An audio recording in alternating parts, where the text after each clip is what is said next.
Enowati dalam membincangkan tajuk, kita akan mengimbas sedikit daripada tajuk bahagian pertama, Kerjaku Syurgaku. Ya, terima kasih Syarizan dan Alina.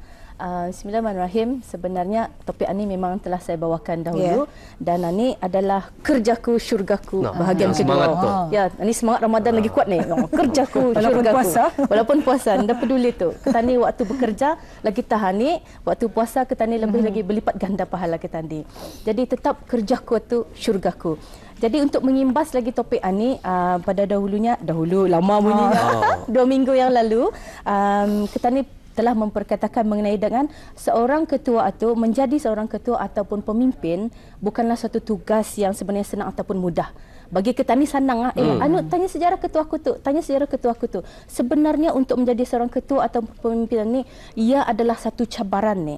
Dan tetapi kita ni perlu ingat kemahiran memimpin ini sebenarnya merupakan sesuatu yang dapat kita ni tingkatkan. Artinya indah semestinya awalan ni juga kita ni pandai selaku ketua kita ni pandai memimpin indah semestinya, tetapi ia boleh dipertingkatkan. Ya kita ni belajar. Kita ni memang membuat kesilapan tapi kita ni belajar daripada kesilapan kita ni. Dan sebelum ini saya menyatakan di dalam sebuah organisasi ini terdapat keadaan apabila seorang ketua tidak boleh memimpin. Anitah yang kita ni ingaukan. Ganyak kita ni perlu bersikap positif bahawa perkara ini boleh kita ni pelajari. Itu yang penting kita ni ingati. Kerana hari-hari pun kita ni dalam kehidupan pun kita ni sentiasa belajar. Setiap saat kita ni mempelajari. Macam Alina ni belajar dia sekarang ni. Dia mau hampir-hampir yang kami dua ni. Takut ya hantu, takut ya damam ni. Indah.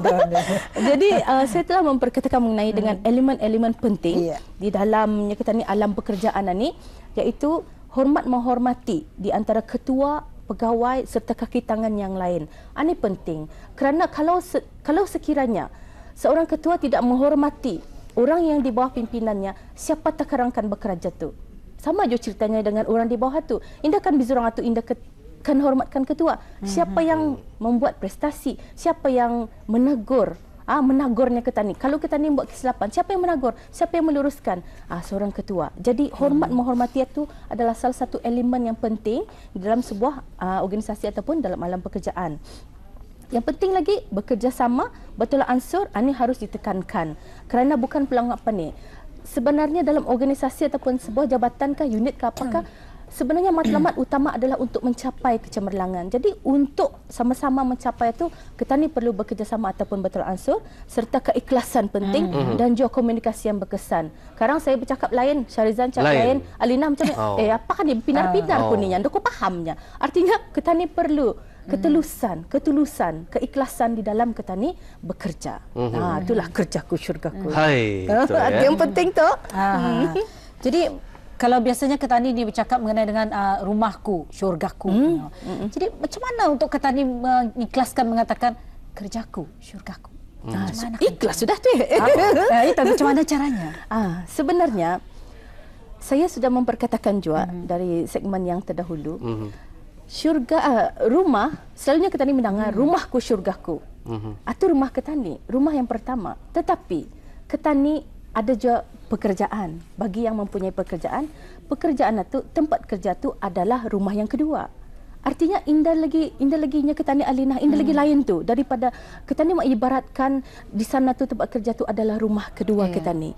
Artinya kita ni sendiri perlu mikirkan, adakah kita ni mau duduk bekerja tu indah comfortable, indah selesa? Tepuk dada tanya iman sekarang ni. Artinya kita ni mesti macamnya kita ni kalau sekiranya macam terpaksa rasanya kerja tu, baik tah kita ni ajar diri kita ni sebabnya ia tayang bagi makan anak bini kita ni, ia tayang kita ni unjuk arah indung bapa kita ni. Pada ujung kalau sekiranya kita ni menerima gaji, apalagi bonus punya. Itulah. Jadi kena selalu muhasabah dirilah. Memang betul. Sebabnya hari-hari kita ni belajar Alina, Syarizan. Ketanian ni indah perfect bah. Siapa perfect atau berjumpa saya? Mau je saya mengenali. Macam mana caranya tu? Macam mana caranya? Artinya ketanian, kalau sekiranya ketani mula terlupa, ketani ingati diri ketani. Sebabnya selalunya ketani lupa untuk mencermin diri ketani bah. Selalunya ketani PC tu nak kelemahan orang. Si Syarizan Atuk. Nak dia pemandai tu nya. Nak pemandai Selina Atuk. Nak ada pemandai. Ya tebas Selina Atuk. Apa junya macam tu. Tapi sepatutnya ketani sebenarnya melihat kepada diri ketani dahulu. Orang lain terpulangkan dipeduli. Menilai orang terpulang. Tapi yang penting sebenarnya ketani menilai diri ketani sendiri dan juga ketani menjadikan tempat kerja itu adalah rumah kedua ketani. Yang bestnya kalau sekiranya suri rumah tangga. Ya rumahku, syurgaku. Rumahku pun tempat kerjaku. Tu mesti dua dalam satu tu. Ya dua dalam satu tu. Lagi tak ya DO tu. Dapur officer. Dapur officer.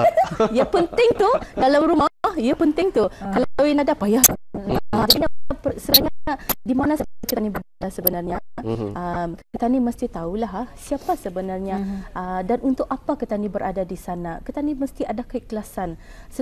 Sebenarnya setiap nafas yang ketani tarik itu sebenarnya dikurniakan rahmat yang ketani terima dari Allah. Sebenarnya indah perlulah barangkali ketani persoalkan, tapi untuknya ketani untuk sendiri ketani perlu menguatkan diri ketani. Kadang-kadang benar ada setengah orang sesak kunya ketua kuatunya hari-hari nyamuannya. Dia tak pandai senyum atun dia kan pandai giginya pun dah nampaknya. Cuma ni tengahnya hari-hari. Ndak apa-apa. Kadang-kadang pelatan ketani nganya tu. Pelatan ketani ataupun kadang-kadang pattern muka orang tu. Andang pattern mukanya. Kadang-kadang sebab tu. Kadang-kadang ketani pun dah tahu apa yang dihadapinya. Mungkin yang menghadapi masalah. Sama juga macam ketani. Ini juga ketani kan senyum hari-hari. Macam mana? Dalam waktu setiap saat. Kena melahir pun senyum benar-benar. Ada juara sesedih apa tu. Terfikirkan. Itu itu sebenarnya adalah asam garam ketani di alam pekerjaan. Itulah. Tadi ada ceritakan cerita teladan ni. Pendekkan ringkaskan saja. Saya ringkaskan. Ketani sudah tahu ni cerita Arnab dan kura-kura.